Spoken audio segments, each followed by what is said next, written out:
సహజంగా బాధితుల విషయంలో కులం చూడాలి. నిందితుల విషయంలో కులం చూడాల్సిన అవసరం లేదు. తప్పు చేసిన వాడు ఏ కులమోడైనా సరే తీసుకుపోయి జైల్లో పడేయాలి. ఇప్పుడు ఒక వ్యక్తి నోటికొచ్చినట్టు మాట్లాడతాడు.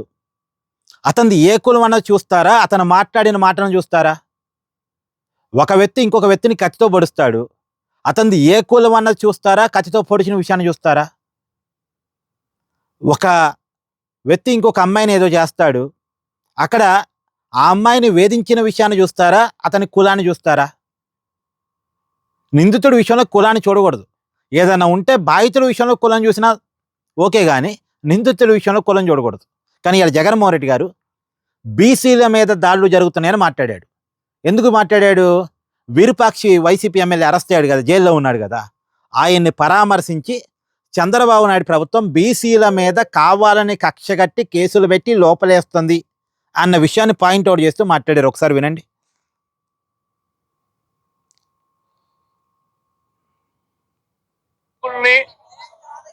పేరు పొందిన బీసీ నాయకులను ఏ రకంగా అక్రమ కేసులతో ఇరికిస్తా ఉన్నారు అని చెప్పడానికి ఇంకా కొన్ని ఉదాహరణలు చెప్తా.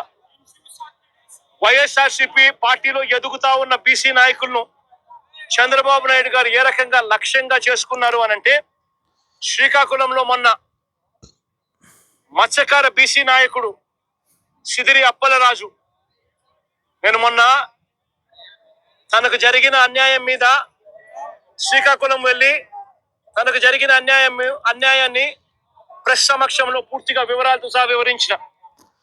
సిదిరి అప్పలరాజుకి ఏం అన్యాయం జరిగిందండి? సిదిరి అప్పలరాజు కేసు ఏంటి అసలు?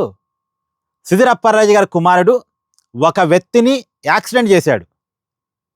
యాక్సిడెంట్ చేయడం మాత్రమే కాదు, నిర్లక్ష్యంగా కూడా వివరించాడు. కనీసం హాస్పిటల్ తీసుకెళ్ళకపోగా కేసు నుంచి తప్పుకోవడానికి వాళ్ళ తండ్రిని ఉపయోగించుకొని సిదిరి అప్పలరాజు ఇన్వాల్వ్ అయ్యి కేసులోకి కొడుకుని తప్పించటానికి ఆ కేసును వేరే వ్యక్తి మీద నెట్టే ప్రయత్నం చేశాడు. అంటే కేసును తారుమారు చేసే ప్రయత్నం చేశాడు. నిజానికి ఇక్కడ యాక్సిడెంట్కి గురై చనిపోయిన వ్యక్తి కూడా బీసీనే.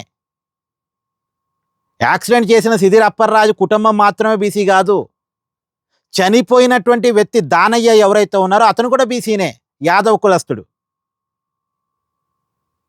ఇక్కడ నిందితుడు ఒకే కులం, బాధితుడు ఒకే కులం. ఇక్కడ మనం ఎవరి కులాన్ని చూడాలి? కులాన్ని పక్కన పెట్టి జరిగిన తప్పుని చూడాలి. యాక్సిడెంట్ చేశాడు, నిర్లక్ష్యం వహించాడు, పైగా సిదిరి అప్పలరాజు దీంట్లోకి ఇన్వాల్వ్ అయి కేసును తారుమారు చేసే ప్రయత్నం చేశాడు. మరి అరెస్ట్ చేయకుండా ఎట్టుంటారు? ఇప్పుడు జగన్మోహన్ రెడ్డి గారు నిజానికి బీసీల మీద ప్రేమ ఉంటే చనిపోయిన బాధిత కుటుంబాన్ని పరామర్శించాలిగా. పరామర్శించలేదే. మరి దానయ్య కుటుంబాన్ని పరామర్శించి, ఇగో మా నాయకుడి కుమారుడు చేసిన యాక్సిడెంట్ వల్ల మీ కుటుంబానికి అన్యాయం జరిగింది, మీది చాలా పేద కుటుంబం, కాబట్టి నేను మా పార్టీ నుంచి మీకు సహాయం చేస్తున్నాను, మా పార్టీ నాయకుడు కుమారుడి వల్ల మీ కుటుంబానికి కష్టం జరిగింది కాబట్టి మా పార్టీ నీకు అండగా ఉంటుంది అని చెప్పాలిగా. మరి ఒక పేద బీసీ కుటుంబాన్ని జగన్మోహన్ రెడ్డి గారు ఆదుకోవాలిగా. మరి ఎందుకు ఆదుకోవట్లే? నేను మళ్ళీ ఈ వీడియోలో కూడా చెప్తున్నా, ఇవాళ జగన్మోహన్ రెడ్డి గారు కర్నూలులో ఉన్నారు, పక్కనే కడప జిల్లా. అక్కడ పెద్ద దస్తగిరి అని బీసీ నాయకుడు చంపబడ్డాడు. వైసీపీలో ఉన్నటువంటి రెడ్డి సామాజిక వర్గం వాళ్ళు, సరే ఇక కులాన్ని నేను అక్కడ మాట్లాడలే కానీ, జగన్మోహన్ రెడ్డి లాగా నేను మాట్లాడలేను కానీ, వైసీపీ నాయకులే చంపేశారని కేసు. చనిపోయింది అయితే పెద్ద దస్తగిరి, అతను వైసీపీ కార్యకర్త, వైసీపీ నాయకుడు ఆ ఏరియాలో. మరి అతను బీసీ, చనిపోయిన వ్యక్తి, మరి ఆ కుటుంబాన్ని జగన్మోహన్ రెడ్డి గారు పరామర్శించాలిగా, లేదే. సో బీసీల మీద ప్రేమ జగన్మోహన్ రెడ్డి గారికి ఉంటే సిదిరి అప్పలరాజు విషయంలో పరామర్శించాల్సిన సిదిరి అప్పలరాజుని కాదు, చనిపోయినటువంటి దానయ్య కుటుంబాన్ని, అదొకటి. బీసీల మీద ప్రేమ ఉంటే జగన్మోహన్ రెడ్డి గారు సొంత జిల్లా వాళ్ళ పార్టీ కార్యకర్త నాయకుడు పెద్ద దస్తగిరి కుటుంబాన్ని జగన్ పరామర్శించాలి. బీసీల మీద ప్రేమ ఉన్నట్టు జగన్ గారు మాట్లాడతారేంటండి? విరూపాక్షి మాత్రమే బీసీనా? సిదిరి అప్పలరాజు మాత్రమే బీసీనా? అంటే జగన్మోహన్ రెడ్డి కుల రాజకీయాలు ఎట్టుంటాయి అనేది చెప్పడానికి ఈ పాయింట్ చెప్తున్నాను.